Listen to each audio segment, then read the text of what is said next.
Hey guys, so chapter 1004 of One Piece entitled Kibi Dango just came out, and the first full chapter in quite a while, entirely not on the roof of Onigashima, catching up with that battle that's going up on up there.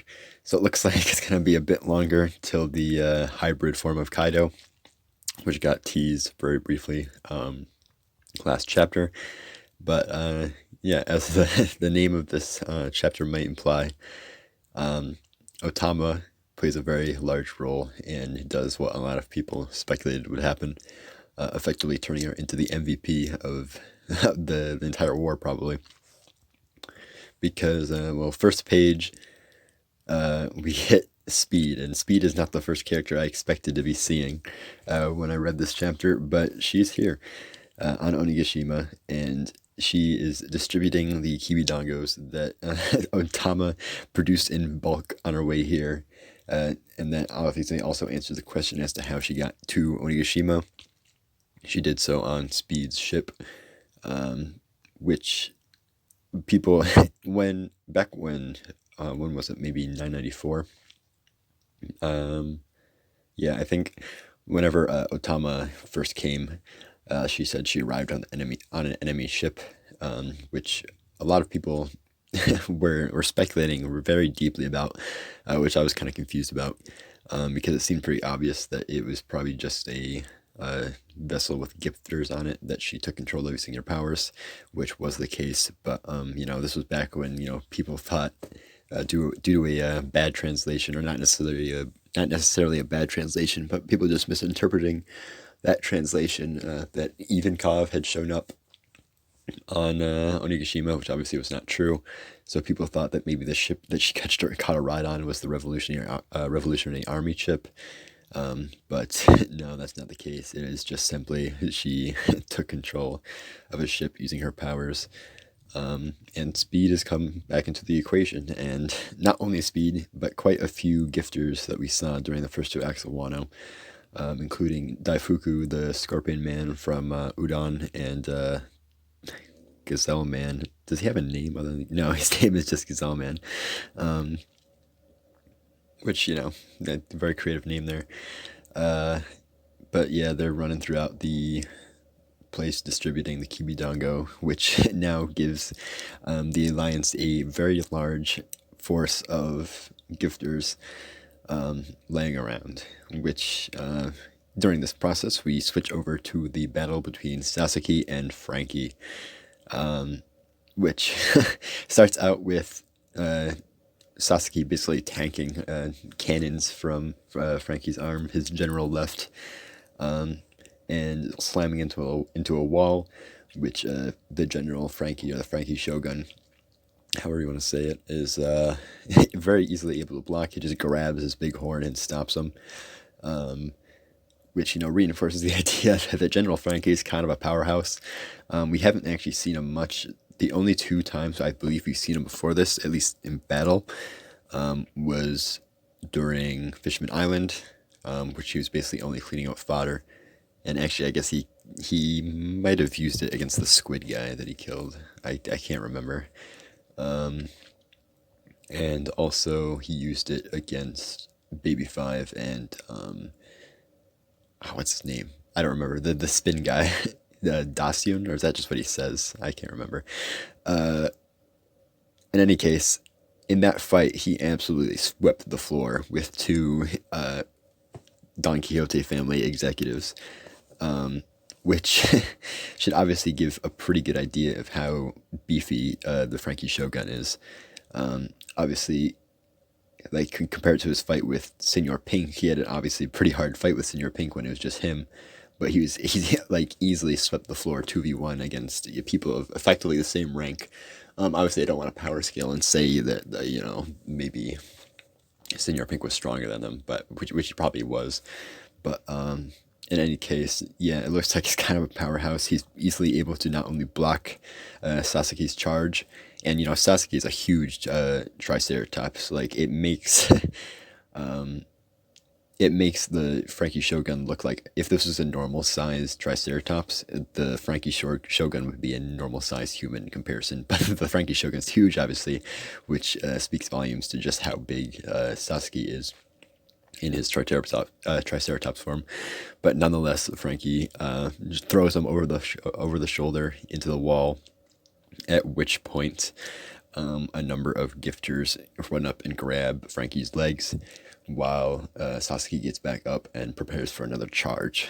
And while this is happening, behind him we get on the Koma Inu, we get Usopp, Nami, and Otama all coming in, and they're basically pretending that they're being chased by the army of gifters that they've amassed so far, only to obviously give up that facade as they get close and attack all the people at Frankie's feet, getting him loose as Sasuke comes charging in.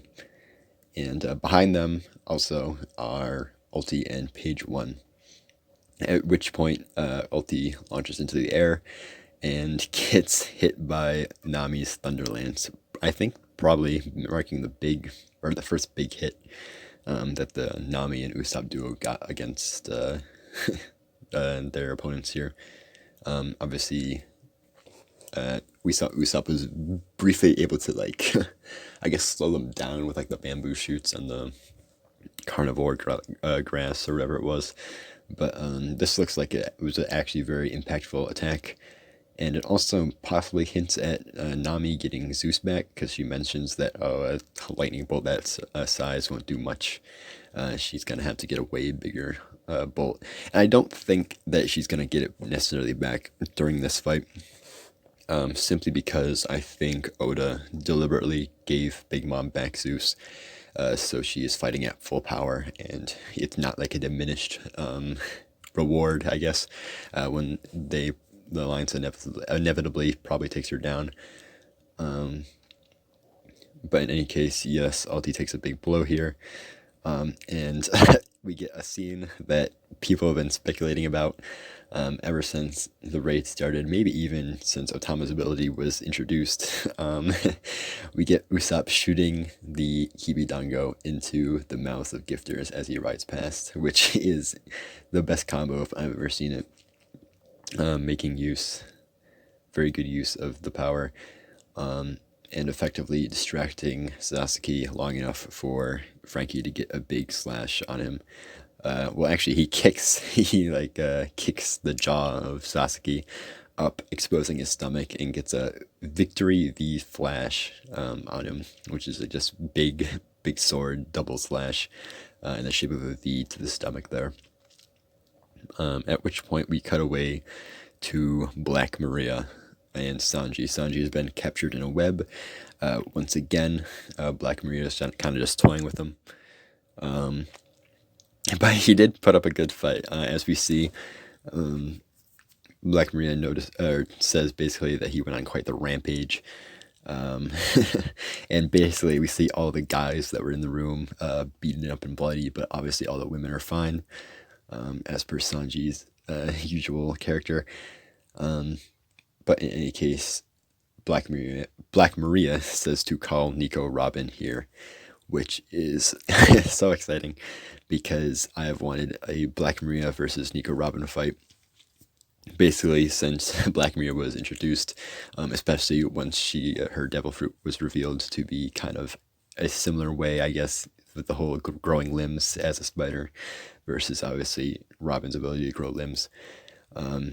But yeah, she says to call Robin here, and obviously we know from a few chapters ago, I believe it was 999 maybe, the emperors have a desire to get their hands on Robin so they can read the poneglyphs. Even Big Mom, who had Pudding's whole role was to eventually read the poneglyphs when she awakened her third eye. That's like the whole three-eyed tribes gimmick there. But she hadn't actually gotten it yet, and obviously Big Mom was getting impatient, so she's just like, oh, Dingo Robin's here, we'll just take her. But anyway, the next part is quite interesting.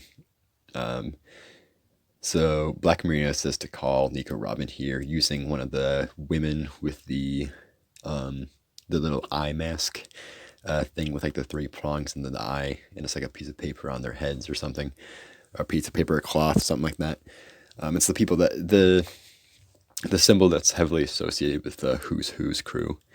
A lot of people seem to have it that are around, and most notably, it seems to be some sort of ability to communicate. As you know, Bao Huang, I believe she's a squirrel smile user. I had the secretary Bao Huang, um, that we saw a while ago. Obviously, can like see through all the cats that have the mask that are scattered around Onigashima, and it seems that also these other people that have the mask can also communicate via these little masks here. So essentially, Black Maria says to Sanji to call out to Nico Robin to bring her here. And what is interesting is the girl that they have here, the one with the mask, that she says to use to communicate with Robin, might be Robin in disguise. That's it's very intentionally drawing attention to the fact, like obviously she looks like Robin. She has black hair, but more so that this woman doesn't get a line. Actually, she does get a line later, but in the first panel we see her, she just like, says dot dot dot. No actual line, just silence. And next panel we see Sanji. He's thinking to himself, and it's just a question mark. So it seems like, and obviously the next time we see Sanji speak, he says you shouldn't underestimate Nico Robin. So the impression I got from that is that that person is Nico Robin in disguise, and that's the reason Sanji is saying not to underestimate her in that case, and why he's like taking notice of that woman, and why she's got the silent, because obviously it's very easy just to have a person not say anything, but when you deliberately put a speech bubble just to excuse me, just to have dots there, it's obviously drawing attention to that character, or perhaps a specific reason they're being silent, which makes me think that it is probably Robin in disguise. But in any case, back to Mao Huang, she uses her ability, as I was talking about earlier, to locate the scabbards who were teleported down, and we see them in a room. She gave the name of the room. It was the treasure room. They got all teleported into there, and she's trying to get someone to go into there. She calls King first. Well, she's calling everybody at once, but she asks King basically, and he says that he has his hands full, and we can't really tell from the panel. We see some flying gifters in the background, but we don't really see what he has his hands full with. I assume he's still fighting Marco. I'm assuming that's the impression he's trying to give, but we don't really know what exactly he has his hands full with. But in any case, Black Maria decides that she will go herself. At which point we get to the last page of the chapter, leaving on a cliffhanger. Bao Huang says that there are 10 of them in the room, not just obviously the Akazaya 9, the 9 red scabbards. There are 10. At which point we see a shadowy figure tending to the wounded bodies of the scabbards. And this appears to... I'm going to take a guess, obviously, at who this is. And to me, there's only really 2 real candidates for who it is, both of whom I feel are equally likely. Firstly, I should say that it's like I'm 90% sure this is a woman. It looks very much like a woman. Obviously, we only see her. She's tending to Kinemon in the panel that we see her, in the first panel that we see her. At which point she's very far away.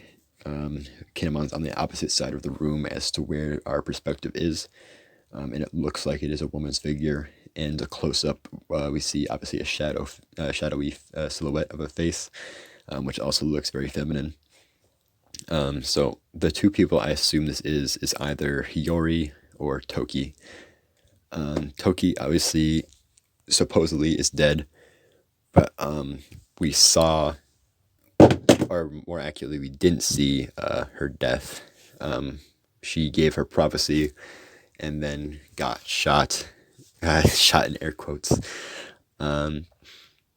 which, uh, there's obviously a rule in One Piece: if you don't see the death, more than likely don't, guarantee that person to be dead, because more, time and time again, that tends to be the case, with characters like Pell or Pound, who, their deaths were implied but not explicitly shown, and then they ended up being alive. So the fact that it cut away as she got shot heavily implied to most people that she probably leapt into the future. And if there's any time for her to come back, I'd say this is the time right now. Because the other person I said, again, Hiyori is just like, if we're not going to go into outlandish theories, like Toki still being alive, after that, then Hiyori would be pretty much the only person left. I don't think it's obviously not Yamato. Like, we can't see the big, I don't even know what to call it, the big like pretzel thing on her back, for lack of a better word. That would definitely be noticeable in the silhouette, but she does not have that. So it's definitely, and other than that, I don't really think there's any characters that fit that personality, unless that is Robin, and the earlier woman that we saw is not Robin, and I'm just reading into things too much, but I'm fairly certain that this is not Robin, and this is like either Hiyori or Toki. I think that that's a pretty safe estimate. But on that note, I don't really have anything else to say on the chapter. Definitely nice. As much as I, love the action that we've been having on the roof of Onigashima, it's nice to get some progress elsewhere. And this done definitely delivered a lot in that department. But on that note, I really have nothing else to say. Another solid chapter this week, which unfortunately there is going to be a break next week, but I'll take what I can get. 3 chapters in a row is not that bad. But yeah, on that note, see ya.